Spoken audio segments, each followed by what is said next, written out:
Tonight on KGW News, heavy rain, strong winds, and thousands of power outages across the Portland metro. We're tracking it all under a weather impact alert. Also tonight, turns out the second time was the charm as Providence nurses vote to accept a new contract and end their strike. Plus, I was dismayed by the approach that Multnomah County took. How Oregon's governor is now pushing back on a multi-million-dollar request. And talk about a nail-biter. After their largest blowout victory in history, the Trailblazers are forced to fight for it, down to the final minute.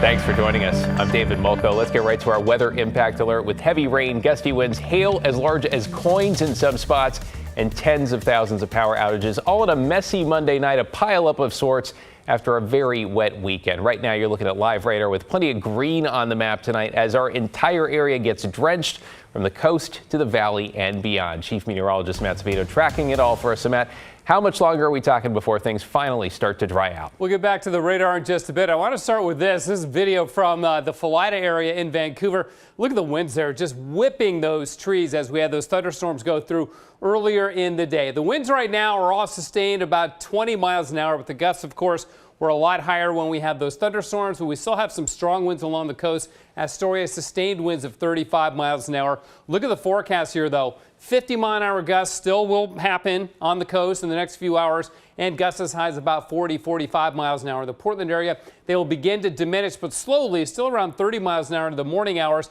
then backing down below 35 miles an hour, and then finally by tomorrow afternoon, it'll just be breezy and the winds will really go flat as we go into tomorrow night.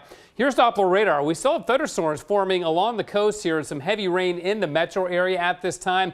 And there's a band moving just east of I-5 and I-205 too. So the rain's going to be with us for several more hours. The heavy rain will come and go. Sometimes it's light, sometimes it's heavier. The storm itself is beginning to push on off to the north. I'll show that to you in a bit. So some highlights. Potential funnel cloud near Silverton that has not been confirmed, didn't touch down. Rotation was seen. Cape Disappointment, 74-mile-an-hour winds. Newport, 73. Washington County, Shoals, 56. And downtown Portland, we've had over 3 inches of rain since Saturday. So it's really been amazing, amazing run over the last several days.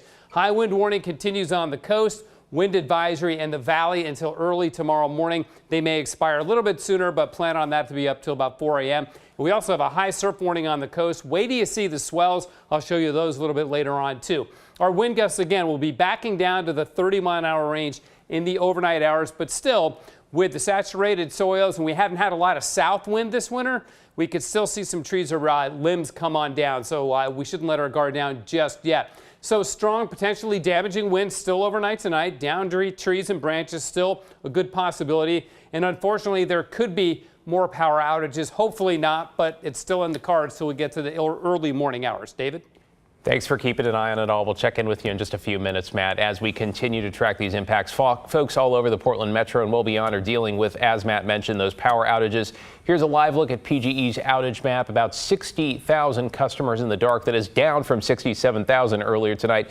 Pacific Power, you're about 35,000, many of those along the coast. In Clark County, just under 5,000 customers remain in the dark. I want to bring in Catherine Cook now live in the Southwest Hills. So, Catherine, what is it like where you are right now?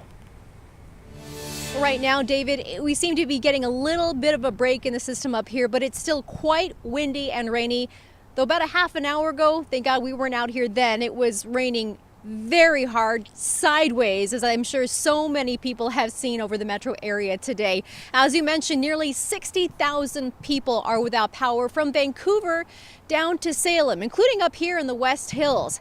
And right now, crews are out trying to repair nearly 1,200 outages after a very stormy night.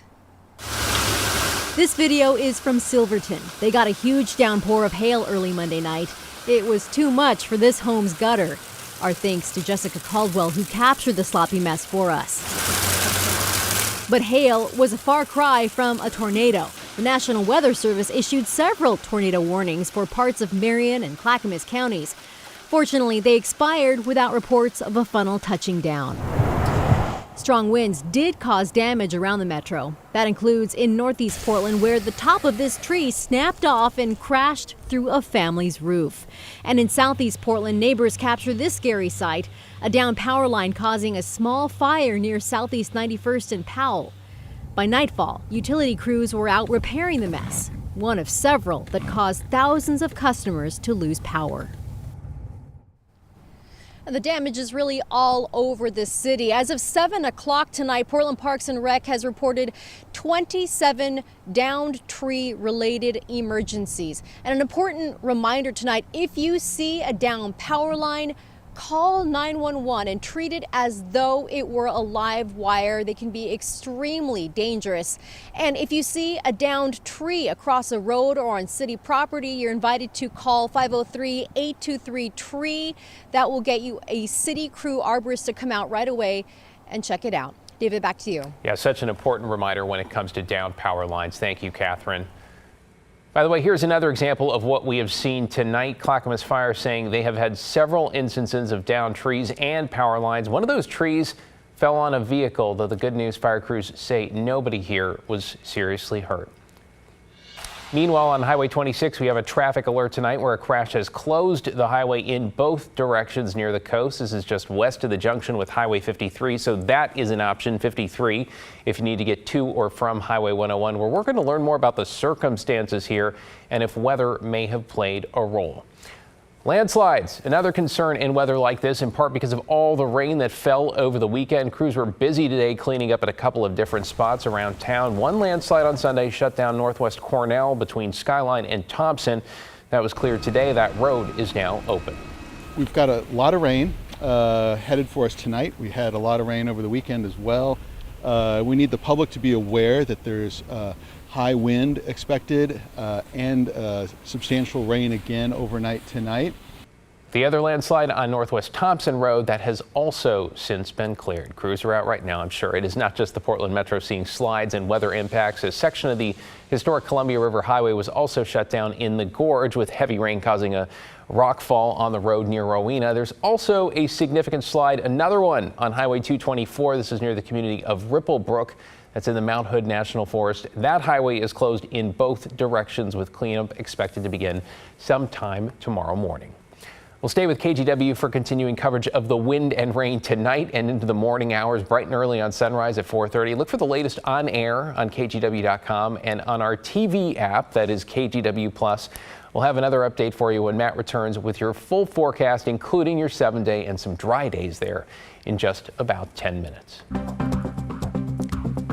To get you caught up on tonight's other headlines now. Today, Providence nurses approved a new contract ending the strike that has lasted more than 6 weeks. The Oregon Nurses Association says nurses at 8 Providence hospitals overwhelmingly voted in favor. The deal includes pay raises ranging from 20 to 42% over the course of the contract and 16 to 22% right away. They'll also get retroactive pay and a ratification bonus, plus provisions around staffing levels and pay for missed meals and breaks. Nurses are set to return to work by Thursday. In St. Helens, a former high school teacher now accused of sexually abusing more than a dozen people will remain in jail until his trial. Today, a judge refused to grant Eric Stearns bail, calling him a danger to the public and to his alleged victims. Stearns, who was fired from his job as a choir teacher, is now facing 29 sexual abuse charges against 16 different people, children and adults, spanning decades. A pretrial hearing is set for June. And authorities are looking for the suspect who shot and killed a man near his home. Deputies say the victim is 38-year-old Roman Shulishaw. This is in Fairview. On Saturday night, his wife called police to say that he had left their home near Fairview Lake and never returned. His body was found nearby the next day. Anyone with information should contact the Multnomah County Sheriff's Office. In Portland's homeless crisis today, Oregon Governor Tina Kotek addressed a budget crisis in Multnomah County that could affect its homeless response. County Chair Jessica Vega-Peterson says the Homeless Services Department is facing a funding gap of more than $100 million. Last week, she sent a letter to the governor asking for $55 million more to help deal with the budget problem and maintain service levels. In response, Governor Kotek says the request caught her off guard. Today we heard more about how she's looking for a clearer picture from the county before deciding on whether to send more money. I will be honest, I was dismayed by the approach that Multnomah County took. I know there's a budget deficit. I don't think it's appropriate to come out of the gate and ask for an amount of money, not only from the state, but from Metro without previous conversations. What I'm going to want to see from the county is very specific indications about what they are doing throughout their budget to prioritize homeless services in the county. They're going to have to make some hard decisions. It should not be incumbent upon the state to fill in all the gaps. The budget gap is in part due to what's expected to be a drop in funding from the Supportive Housing Services tax. That's the one that comes from Metro. Shelter beds, mobile health, eviction mitigation, just some of the areas the county says could see cuts.